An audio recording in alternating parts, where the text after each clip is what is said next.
Assalamualaikum warahmatullahi wabarakatuh.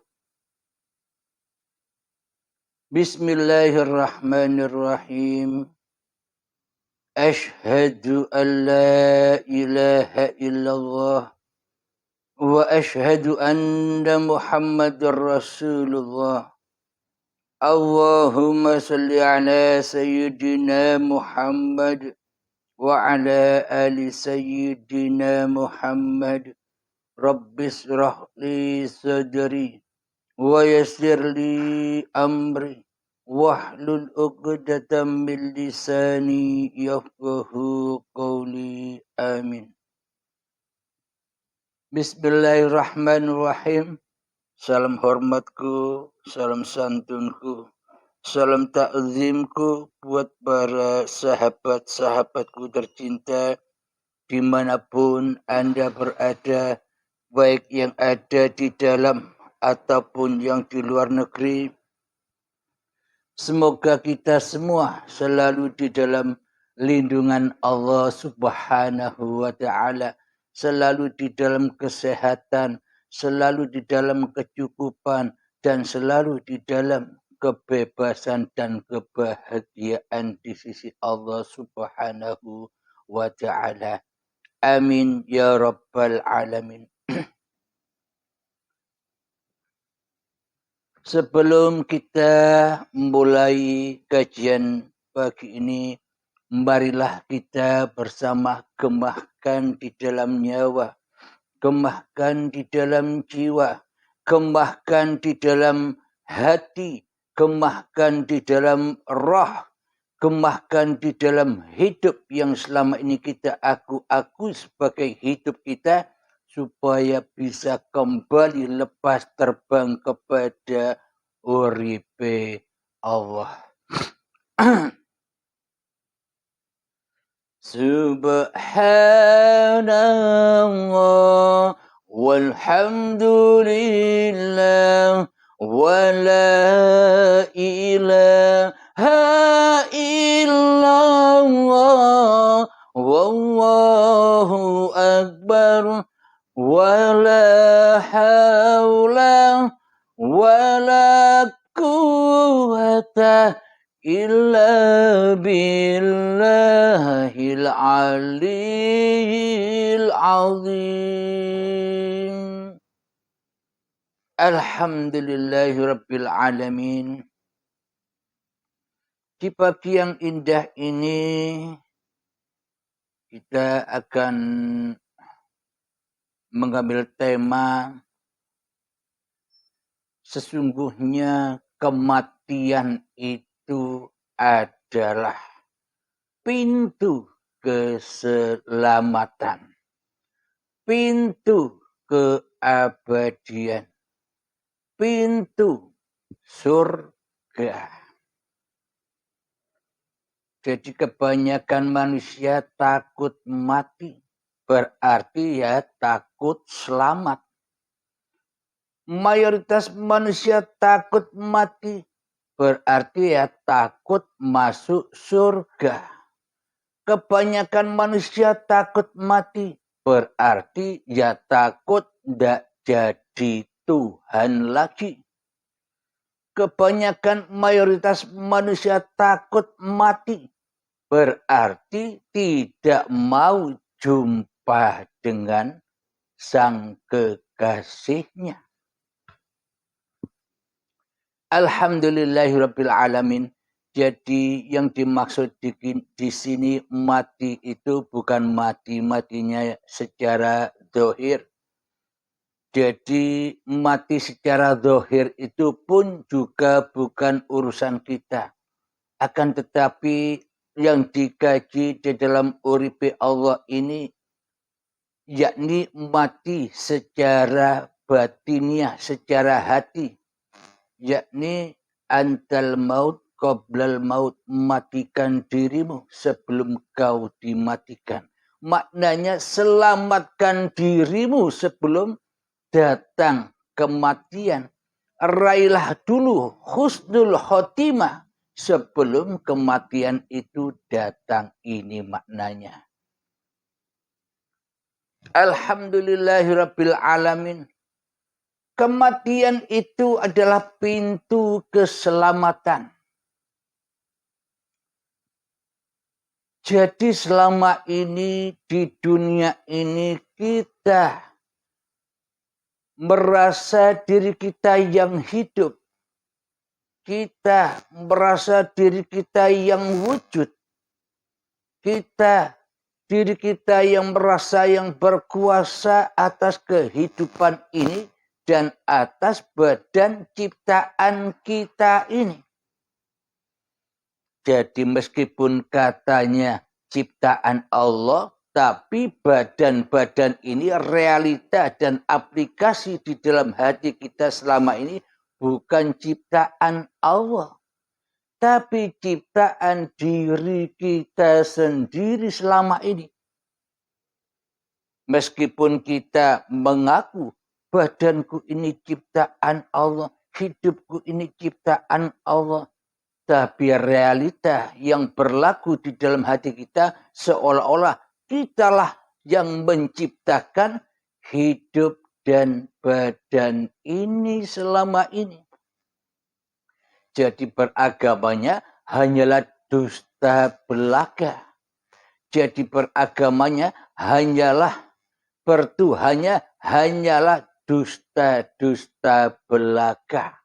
Hanya untuk pemuas hawa nafsunya agar sesuai sama dengan manusia yang lain punya agama dan punya Tuhan.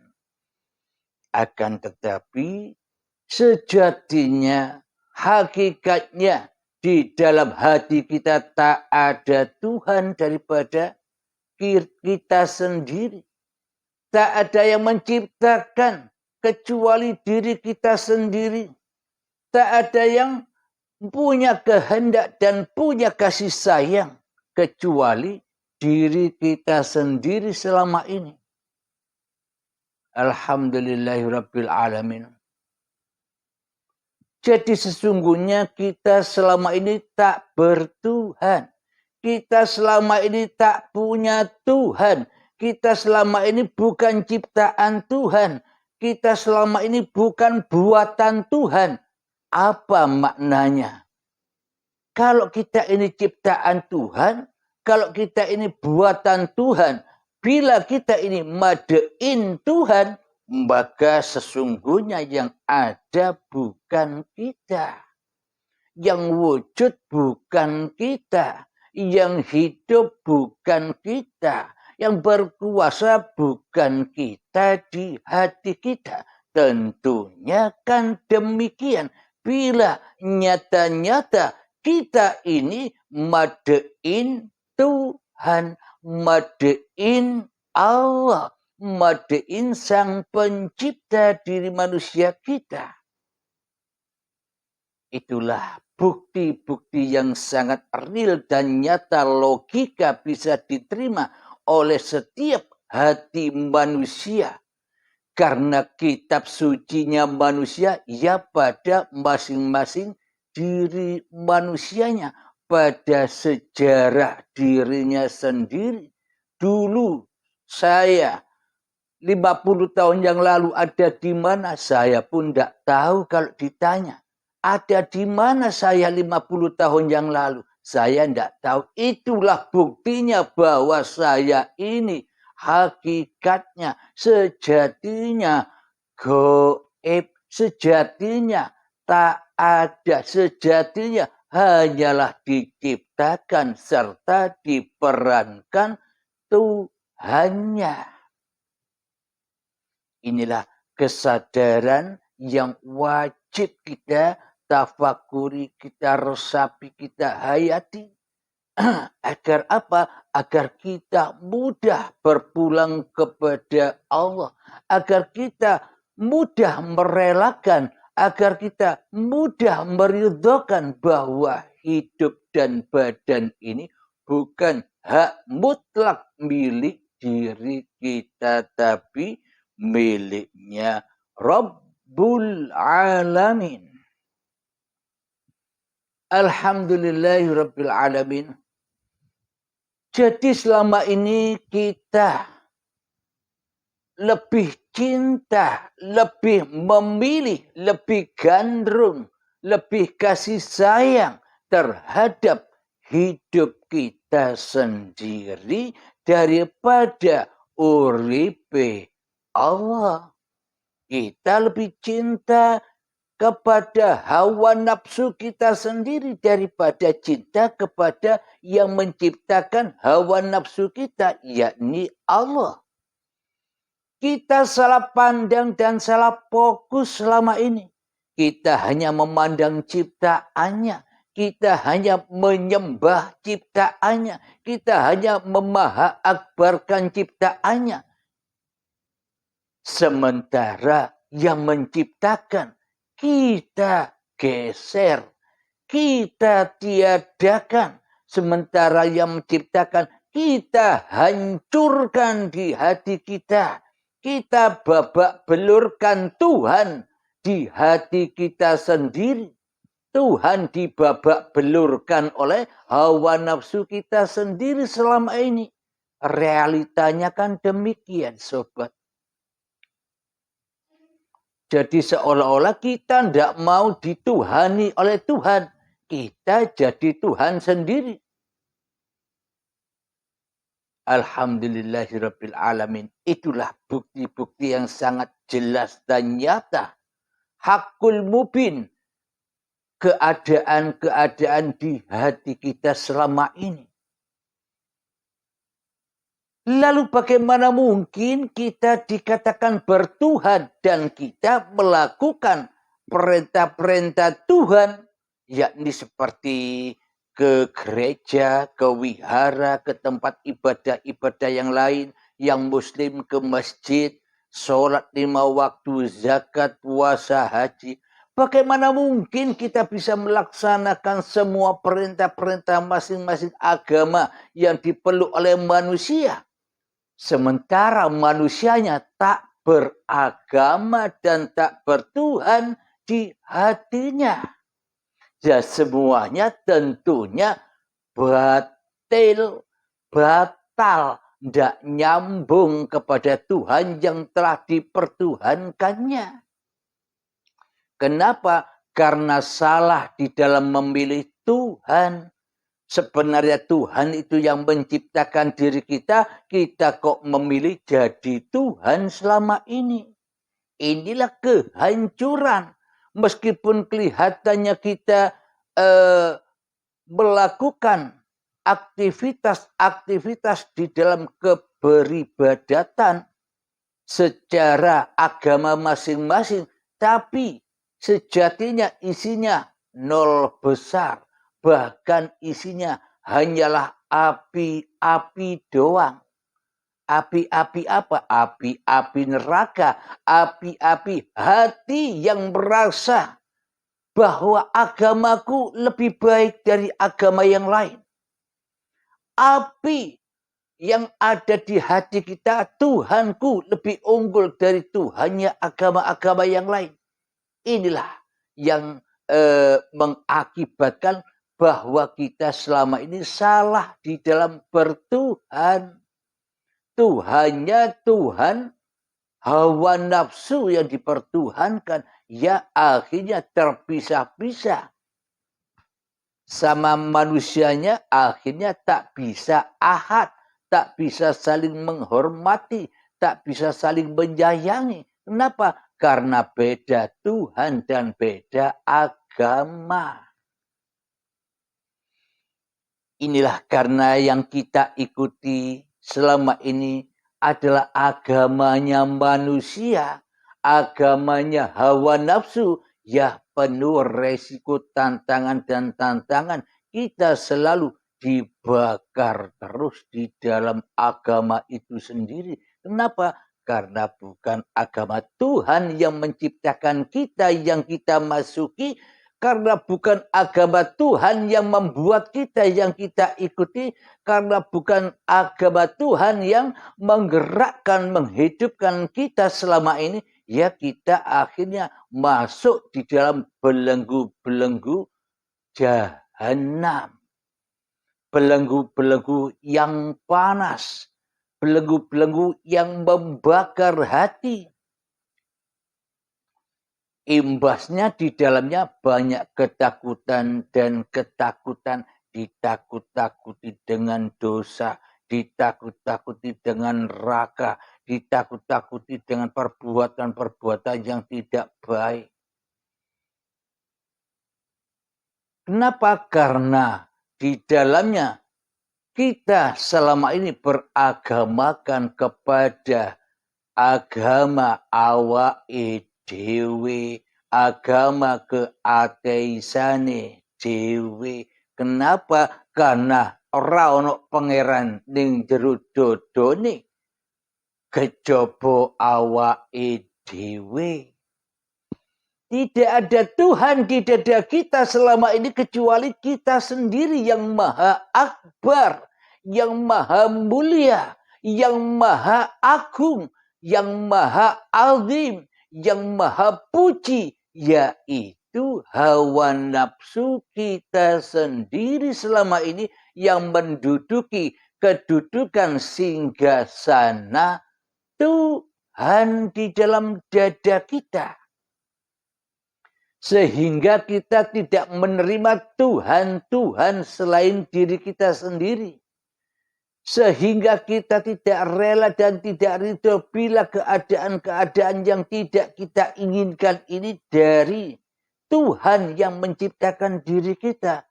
Kita tidak terima, kita tidak syukur, kita selalu berkomen di dalam hati kita tidak ridho bila Allah yang mentuhani, bila Allah yang menguasai, bila Allah yang menggelar diri manusia ini. Alhamdulillahirabbil alamin. Jadi di dalam Al-Qur'an, bila manusia memperturutkan hawa nafsunya, maka kedudukannya, maka derajatnya di sisiku, kata Allah, tidak lebih tinggi daripada hayawan. Masih lebih rendah lagi daripada hayawan. Bila di dalam hati kita nyembah hawa nafsu dewe. Bila di dalam hati kita yang ada, yang wujud bukan Allah tapi awake dhewe. Artinya kita sudah jatuh martabat kita dari manusia, yakni jadi hewan. Maknanya jadi hewan yang harus disembelih. Maka matikanlah dirimu sebelum datang ajalmu, maka jiwamu, maka nyawamu, maka hatimu, maka hidup yang kau akui itu harus disembelih seperti disembelihnya Nabi Ismail. Harus rela, harus ridho bahwa hidup dan badan ini bukan milik kita. Ya kita harus disembelih, maknanya mati sebelum mati. Bila kita takut, bila kita tidak mau disembelih atau mati sebelum mati secara maknawiyahnya, maka selamanya kita akan jadi Tuhan di dunia ini. Maka selamanya kita akan sengsara di dunia ini. Tak ada kebebasan, tak ada keenjoyan, tak ada kebahagiaan di dalam hati kita. Tidak akan merasakan nikmatnya surga. Kenapa? Karena kita lebih cinta hidup di neraka daripada hidup di surga. Apa neraka itu? Bila kita merasa diri kita yang hidup, bila kita merasa diri kita yang wujud, bila kita merasa diri kita yang berkuasa, bila kita merasa diri kita yang mempunyai kekuatan daya upaya di dalam aktivitas kehidupan ini, itulah neraka. Jadi tidak usah nunggu nanti azab kubur dan siksa kubur itu sudah terjadi. Di mana? Di dalam hati kita masing-masing. Di dalam hati kita pribadi-pribadi sudah terbakar dengan api yang tidak seperti di dunia ini. Api yang tidak berasap. Dahsyatnya, panasnya begitu dahsyatnya. Di mana? Api-api hati kita itu loh, anar. Kenapa? Karena bahan bakarnya sudah kita hak miliki, yakni badan manusia dan hati yang keras melebihi kerasnya batu. Karena badan dan hidup sudah kita rampas hak kepemilikannya sebagai milik kita. Itulah bahan bakarnya neraka.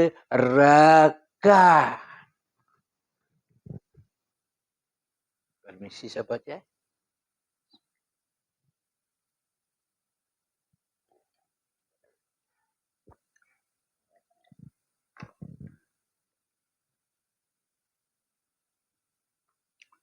Alhamdulillahirabbil alamin.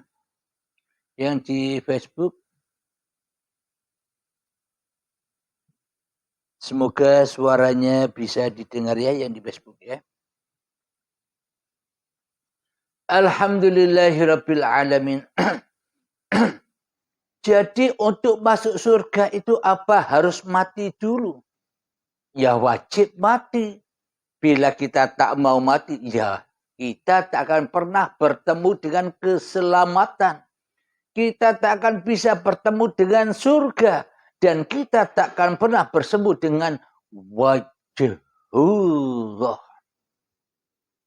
Inni wajjahtu wajhiya lilladzi fataras samawati wal ardh. Sesungguhnya wajahku ini adalah wajah Tuhanku semesta alam. Maknanya bila kita sudah rela ridho bahwa diri kita ini tak punya wajah, bahwa diri kita ini tak punya wujud, bahwa diri kita ini tak punya hidup, bahwa diri kita ini tak punya kekuasaan, maka semuanya ketika kita sudah baiat, ketika kita sudah mati sebelum mati, maka semuanya kembali kepada kemanapun kau hadapkan wajahmu. Disitulah aku. Nah, karena yang ada hanya Allah sendiri. Manusianya tidak ada. Kembali ke alam keabadiannya. Apa abadinya manusianya? Ra'ono. Apa keabadian Tuhan? Wujud. Apa keabadian manusia? Goib. Apa keabadian Allah? Maha nyata. Apa keabadian manusia? Mati. Apa keabadian Allah? Abadi, hidup kekal. Jadi kita sadar, harus sadar. Abadinya manusia ya mati. Abadinya manusia ya goib. Abadinya manusia ya buta. Abadinya manusia ya tuli. Abadinya manusia ya ora usah melu-melu panggung sandiwara ini. Karena sesungguhnya manusia bukan apa-apa dan bukan siapa-siapa. Alhamdulillahirabbil alamin. Jadi kata Allah, ketimbang kau menyembah dirimu, coba ini diangan-angan, dihayati. Selama ini kan yang ada di dalam hati kita cuma wajah kita, cuma wujud kita, cuma hidup kita, cuma ibadah kita, cuma sholat kita, sholawatan kita, kita semua yang jadi Tuhan di dalamnya. Kata Allah bilang begini, ketimbang kau jadi Tuhan atas dirimu di hatimu, lebih baik kau bunuh dirimu. Disuruh bunuh oleh Allah. Supaya apa? Supaya kau selamat. Supaya kau tak jadi Tuhan lagi. Agar apa? Agar apa yang dibawa oleh Kanjeng Nabi Muhammad sallallahu alaihi wasallam, innamal a'malu binniyah, yang mana di dalam segala niat itu pasti pulang kepada lillahi ta'ala, pulang kepada wajhullah, dan tidak diaku-akui oleh manusianya, karena manusianya rela ridho, berani mati, berani baiat, itu maknanya. Kalau kita tidak berani mati, ya selamanya jadi Tuhan. Kalau kita tak berani mati, ya selamanya jadi penjaga Allah. Penjaga Allah di dalam sholat, penjaga Allah di dalam ibadah, penjaga Allah di dalam segala laku-lakunya. Seolah-olah kita bisa menjaga Allah. Semuanya iman akidahnya ya terbalik. Allah kok dijaga. Mestinya kita yang dijaga Allah. Kok kita yang jaga Allah? Kita jaga Allah, ya kepanasan, ya kesulitan, ya terbakar. Jaga Allah lewat sholat, bangga dengan sholatnya. Jaga Allah lewat tahajud, bangga dengan tahajudnya. Jaga Allah lewat sholat duha, bangga dengan duhanya, terbakar dengan duhanya. Jaga Allah lewat kekayaan, terbakar di dalam kekayaannya. Wong yang punya kok dijaga oleh yang dimilikinya. Contoh, kira-kira HP ini kan milik saya. Dan HP Anda coba pegang dan lihat HP Anda itu. HP Anda, HP ini kan miliknya saya. Jadi mana mungkin HP ini bisa menjaga saya? Tidak mungkin HP ini bisa menjaga saya. Sayalah sebagai yang memilikinya. Sayalah yang sebagai pembelinya. Sayalah yang menjaga dan yang melindungi keawetan HP ini agar panjang usianya. Saya jaga sendiri dari pencuri. Saya jaga sendiri dari mara bahaya pencurian atau dicopet orang atau hilang. Saya jaga, ini milik saya, HP saya yang beli. Tapi HP ini tak bisa menjaga saya. Seumpama HP ini saya letakkan agak jauh dari saya. Pluk. Saya pura-pura tidak melihat HP saya. Saya melihat ke arah yang lain. Sebentar lagi hilang HP-nya. Amblas dicuri orang. Kenapa? Karena HP ini tak bisa jaga dirinya sendiri. Jangankan kita jaga Tuhan, jaga Allah, jaga diri kita sendiri, jaga hawa nafsu kita sendiri saja, kita tak mampu. Jangan sok hebat jaga Allah dengan ilmu-ilmumu. Jangan sok hebat menjaga Allah dengan amal-amalmu. Jangan sok hebat menjaga Allah dengan sholat-sholatmu. Jangan sok hebat menjaga Allah dengan tahajud-tahajudmu. Semua itu muspro dan sia-sia belaka. Tak ada gunanya, bahkan menjadi api-api yang siap membakar dirimu setiap saat. Inilah buktinya. Bila kita masih jadi Tuhan, ya kita akhirnya dibelenggu dengan penjara-penjara neraka. Penjara neraka, di dalam neraka itu bercabang-cabang banyaknya. Setelah mendapatkan neraka ini, ada 7 cabang lagi. Di dalam 7 cabang neraka ada 7 cabang lagi. Ada 7 cabang lagi sampai dalam.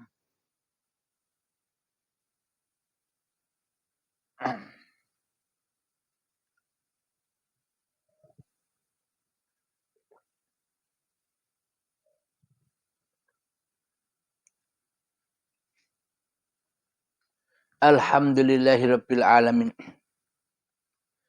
Jadi di neraka itu masing-masing ada 7 cabang, 7 cabang, 7 cabang kedalamannya siksaannya.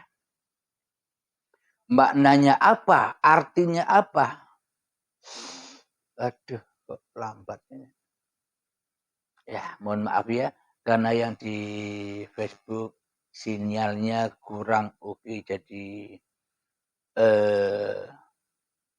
kita tunggu. Alhamdulillahirabbil alamin.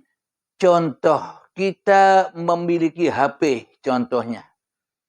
HP ini kan barang panas. Kita ingin membeli saja kita kepanasan. Ketika kita memilikinya, ya tambah panasnya. Ketika kita melihat sesuatu yang di dalamnya tambah panas, bercabang-cabang. Kita selalu dipanas dan dipanasi oleh hawa nafsu kita sendiri. Contoh lagi, kita bisa beli mobil. Sebelum kita beli mobil, kita cita-cita ingin membeli mobil, itu pun jahanam. Kalau tak ada iman di dalam hatinya. Ketika kita sudah memiliki mobilnya, jahanamnya bertambah dalam. Ketika kita sudah memakainya, kita bertambah dalam menjaga mobil kita. Kita menjaga, mencucinya, membersihkannya, menjaga mesinnya, menjaga kesehatan mesinnya. Kita selalu jatuh ke lembah neraka untuk menjaga apa-apa yang kita cintai selain Allah. Jadi bercabang-cabang kita menjaga di dalam neraka ini. Contoh lagi, ketika kita ingin beli rumah yang mewah. Jadi di dalam hati kita punya ingin saja itu sudah anar, sudah neraka. Kenapa? Karena hawa nafsu yang menguasai kita. Setelah kita mencari dana dan uangnya agar bisa membeli rumah itu, ya disiksa lagi. Disiksa dan disiksa untuk mencari apa yang kita cintai. Setelah rumah kebeli, disiksa lagi, disuruh jaga lagi. Dan seterusnya, jaga terus, dibelenggu terus. Inilah yang dimaksud kesesatan.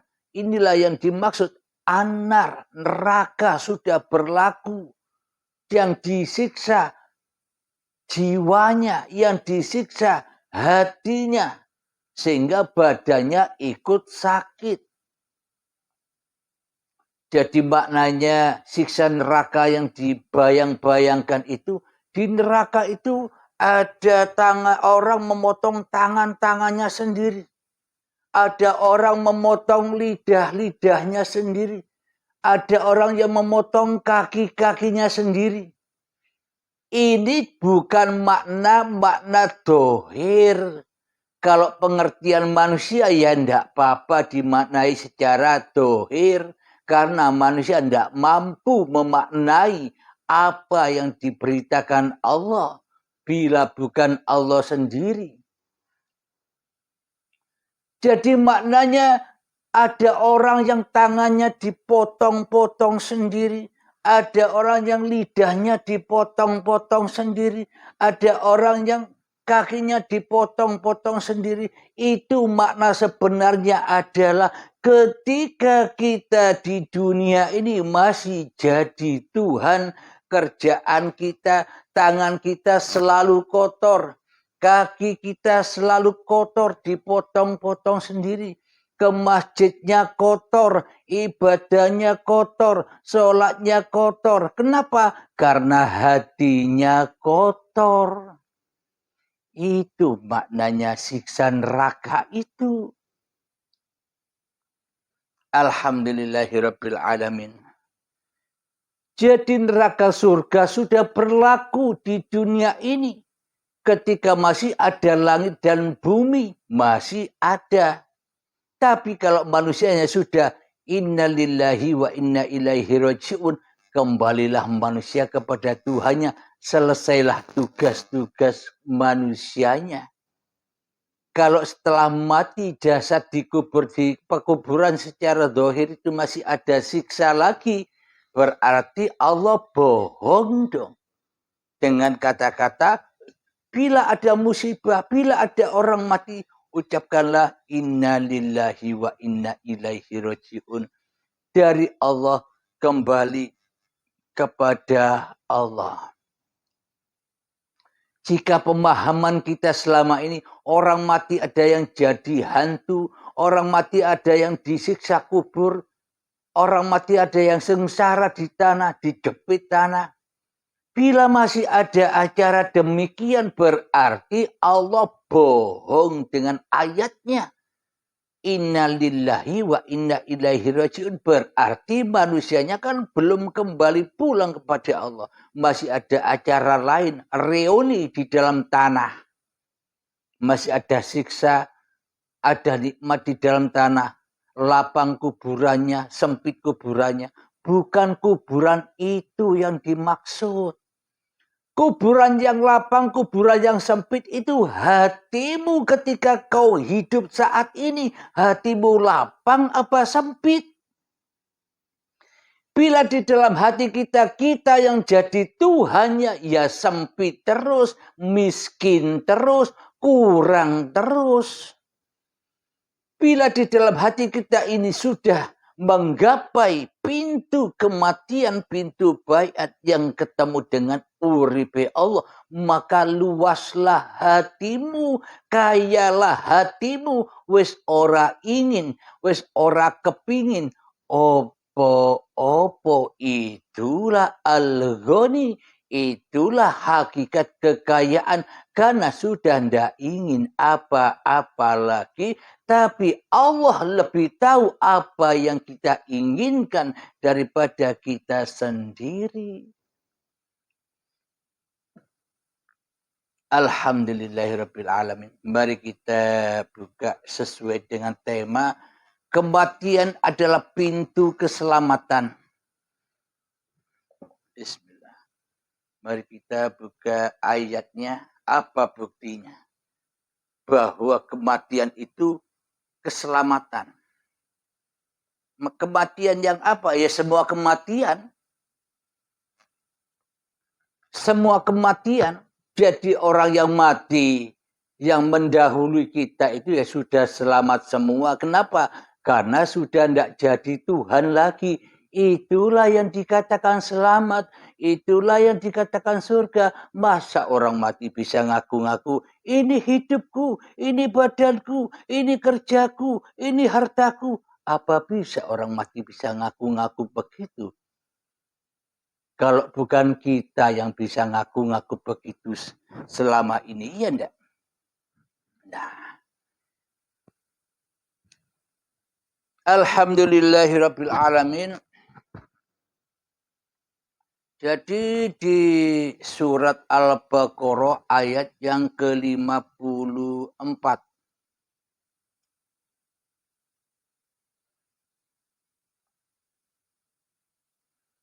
Bismillahirrahmanirrahim.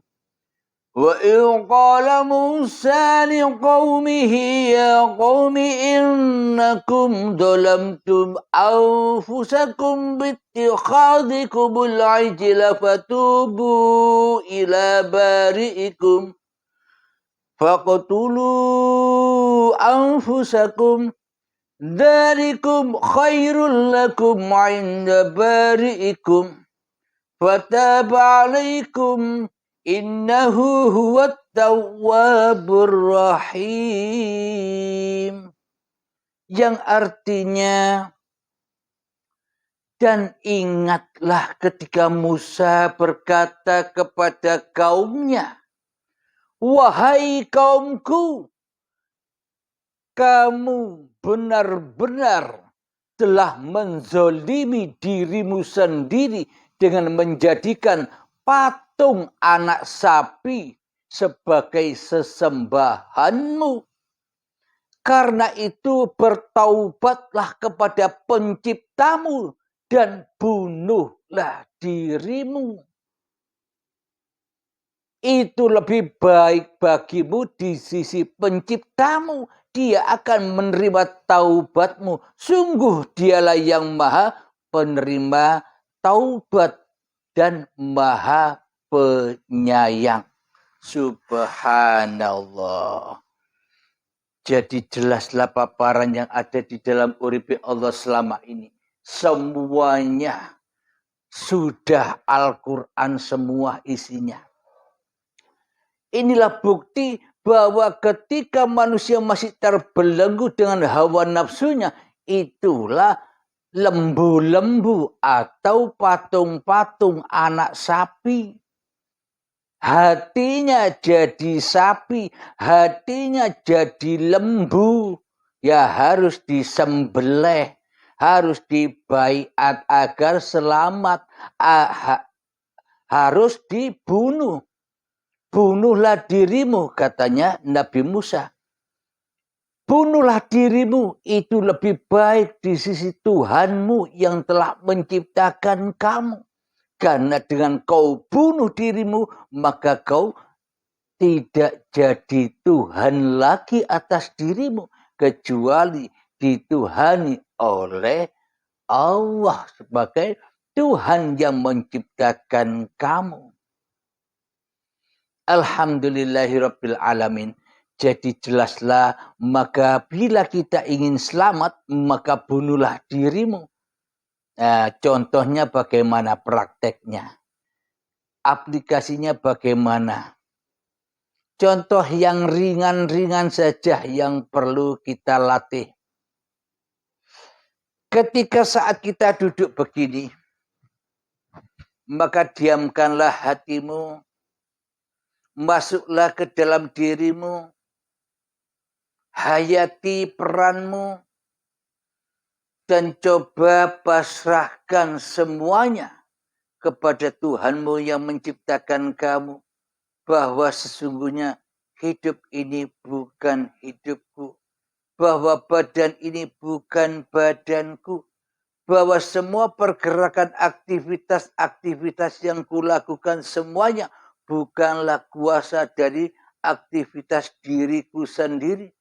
Bagaimana mungkin aku bisa berkuasa memiliki semua aktivitas-aktivitas yang kujalani selama ini. Sementara hidup dan badan saja aku tak punya. Aku bukan apa-apa dan bukan siapa-siapa. Tapi Tuhankulah yang mengapa-apakan diriku.